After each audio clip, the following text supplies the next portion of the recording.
કાપોદ્રા ખાતે આવેલ શ્રીજીનગરની જગ્યા સરકારી હોય મકાનો તોડી પાડવા માટે નોટિસ અપાતા રહીશોમાં હડકંપ મચી ગયો છે। જોકે રહીશો સાથે સ્થાનિક ધારાસભ્ય અને નગરસેવક હોય ઉપર સુધીની લડત આપવાની જાહેરાત કરાઈ હતી। કાપોદ્રા ખાતે આવેલ શ્રીજીનગરની જગ્યા સરકારી હોય 300થી વધુ મકાનો તોડી પાડવા માટે મહાનગરપાલિકા દ્વારા સોસાયટીના રહીશોને નોટિસ અપાઈ હતી। જે નોટિસો જોઈ ત્યાં રહેતા લોકોમાં ફફડાટ ઊભો થયો છે ને બનાવ અંગે સ્થાનિક ધારાસભ્ય અને નગરસેવકોને જાણ થતાં તેઓ પણ સોસાયટીના રહીશોની પડખે દોડી ગયા હતા અને ચર્ચા વિચારણા કરી હાઈકોર્ટ સુધી લડત આપવાની જાહેરાત કરી હતી અને કોઈ પણ ભોગે સોસાયટીને બચાવવાનું જણાવ્યું હતું। આવા કાયદાના કારણે જ્યારે આપણે ફસાણા હોઈએ અને આવડી મોટી પ્રોપર્ટી સરકાર રાતોરાત લઈ લેશે, તમને રોડ ઉપર મૂકી દેશે, તમારું પાણીનું કનેક્શન કાપી નાખશે, તમારું લાઈટ કાપી નાખશે। મિત્રો, સરકાર સરકારની ભાષામાં લખે એમાં આપણને વાંધો ન હોય, પણ સરકારની સૌથી મોટી ફરજ માનવતાની સહજ બાબતો હોય છે। એટલે પહેલા તો તમારા મનમાં જે નોટિસનો ભય છે એ ભય તમે કાઢી નાખો।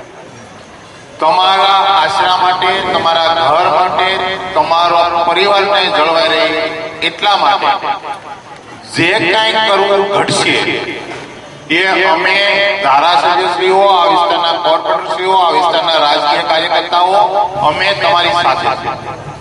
મિત્રો, અમે તમને ખાતરી આપીએ છીએ કે તમારી જે કોઈ પ્રકારની જેવી પણ લડાઈ લડવાની થશે, પછી કાનૂની લડાઈ લડવાની થાય, સરકારમાં રજૂઆત કરવા માટેની લડાઈ લડવાની થાય કે કોઈ પણ જગ્યાએ કોઈ પણ પરિસ્થિતિ નિર્માણ થાય તો અમે તમારા પડખે ઊભા છીએ। તમારે કોઈએ ગભરાટ અનુભવવાનો નથી, કોઈએ મગજ ઉપર એનું ટેન્શન રાખવાનું નથી।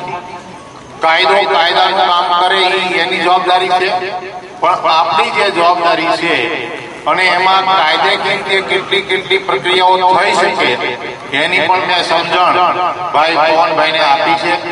અમુક કાયદાકીય બાબતોની ચર્ચા જાહેરમાં મર્યાદાને કારણે ન થઈ શકે એટલા માટે પણ ન કરી હોય, પરંતુ ટૂંકું ને ટસ જ્યાં સાર્વજનિક હિત છે, જ્યાં હજારો પરિવાર રહે છે અને હજારોની સંખ્યામાં મકાનો આવેલા છે, આ માત્ર તમારા એક પૂરતી ઘટના નથી। આવી વરાછાની અનેક સોસાયટીઓ છે, આવી કતારગામમાં અનેક સોસાયટીઓ છે, ઉધનાની અંદર આવી ઘણી સોસાયટીઓ છે।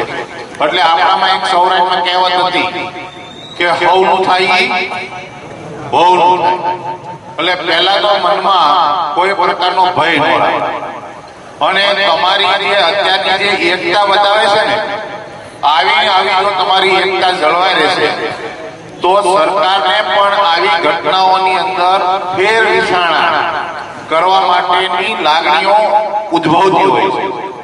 દાખલા તરીકે વર્ષો પહેલા નિયમ હોય, આપણે કાયદો એવું બોલે, એનું તમને એક ઉદાહરણ આપું કે વર્ષો સુધી કોંગ્રેસનું શાસન રહ્યું, વર્ષો સુધી કોર્પોરેશનમાં પણ કોંગ્રેસનું શાસન રહ્યું, હંમેશા કબજા રસીદ ઉપર કોપડાના કોપડા બંધાણા। આ સરકાર આવ્યા પછી કેમ ભાઈ સ્ટ્રિક્ટ નિયમ બન્યો કે ભાઈ પ્લાન પાસ હોય તો જ બાંધવું, બિન ખેતી હોય તો જ બાંધવું, દસ્તાવેજ હોય તો જ બાંધવું। હવે તમે હું કોઈ પણ જગ્યાએ મિલકત ખરીદીએ છીએ પહેલા પૂછીએ છીએ કે નહીં દસ્તાવેજ છે ભાઈ, હું કામ પૂછીએ છીએ? આ સરકારે ગરીબ પ્રજાને સિક્યુરિટી આપી છે, કવચ આપી છે। એટલે અમે આપની સાથે આપણા દુઃખમાં સહભાગી થવા માટે આવ્યા છીએ। એટલે આપ સૌને જ્યારે પણ જરૂર પડે ત્યારે કહેજો, અમે તમારી પડખે ઉભા રહીશું। બાકી ફરી છેલ્લે એન્ડમાં કોઈ પ્રકારનું મન ઉપર, મગજ ઉપર કે પરિવારમાં આનું તમે ટેન્શન લેતા નહીં। કામ ધંધો કરતા હો, કામ ધંધો કરવા દેજો। જે પરિવાર સાથે જે રીતે રહેતા હતા એ રીતે દેજો।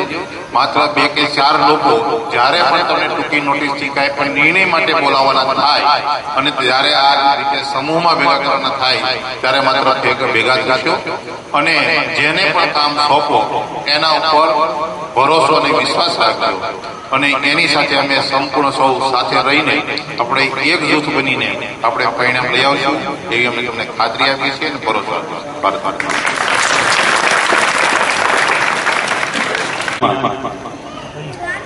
ઉપસ્થિત શ્રી બાબુભાઈ, બોર્ડ પ્રમુખ શ્રી અરવિંદભાઈ, આપ સૌ ભાઈ, કાયદાકીય રીતે આપ સૌને જે કઈ નોટિસો મળી છે એ નોટિસ પવનભાઈ ને 2-4 કેન્દ્રો અમારી પાસે લઈને આવ્યા હતા. ઓલરેડી આ જે કઈ પ્રશ્નો છે આપણી સામે એની તમને નોટિસ પેલા મળી, એની પહેલા પણ અમે ધારાસભ્ય તરીકે સરકારમાં આની રજૂઆત કરી ચૂક્યા છે. સરકારમાં વાત પણ થઈ છે. આ આપણા એક વ્યક્તિ નથી, આખા ગુજરાતનો પ્રશ્ન છે. અમદાવાદ, રાજકોટ, ભાવનગર, આ બધા મહાનગરોનો આ પ્રશ્ન છે. અને કાયદાકીય રીતે એમાં શું થઈ છે એ ભાઈ શ્રી બાબુભાઈ તમને બધી વાત કરીએ છીએ. પ્રશ્ન આપણી સામે આવ્યો છે, પણ એનો મતલબ એવો નથી કે આપણે કઈ ગભરાઈ જવાની જરૂર છે. કાયદાકીય રીતે સરકારમાં જે કઈ જમીન એના અંડરમાં એના કબજામાં બોલે છે,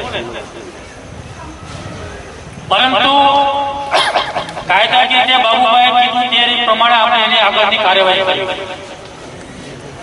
પણ ટૂંકમાં 2 રેડીમાં હું તમને જો વાત કરી દઉં તો એ જ વાત છે કે કોઈ પણ સંજોગે ગમે તેમ કરીને આનો રસ્તો લાવીશું, અમે તમારી સાથે છીએ.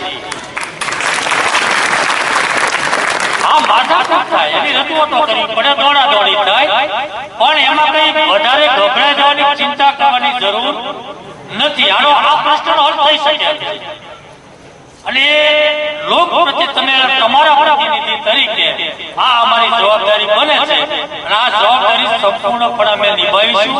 તમારી પડખે ઉભા રહીશું. તમને કોઈ પણ પ્રકારની તકલીફ ન થાય એની જવાબદારી અમે માથે લઈએ છીએ. એટલે આમાં તમારે નોટિસો આવી છે, એની કાર્યવાહી શરૂ કરીશું. જે કઈ એના રજૂઆતનો દોર, એના આપણા જે કઈ પુરાવા કે આટલા વર્ષથી અમે રહીએ છીએ, કેટલા વર્ષથી મકાનો છે, શું છે, એ બધું બાબુલાલ સાથે રહીને બધા સોસાયટીના આગેવાનો કરશે. પરંતુ ટૂંકમાં તમને તો એટલી જ અહીંયા ખાતરી આપવા માટે હું આવ્યો છું કે કોઈએ મગજમાં ટેન્શન લેવાની જરૂર નથી કે અમારું શું થાય, બધું સારું થાય, જે કઈ થાય. મને 1-2 મિત્રોએ કીધું કે ભાઈ થોડો હોય છે શું થાય, હું આડો હોઈ જાય ભાઈ, તમે હું કેમ ચિંતા કરો, તમારો મકાન પર તોડી કેમ છે જ ને, એ જવાબદારી અમારી છે, અમે લડી લઈશું. એટલે ઘણા પવનભાઈનું એનું કહેવાનું એમ હતું, ઘણા લોકો ગભરાઈ ગયા છે માનસિક રીતે કે શું થશે શું થશે.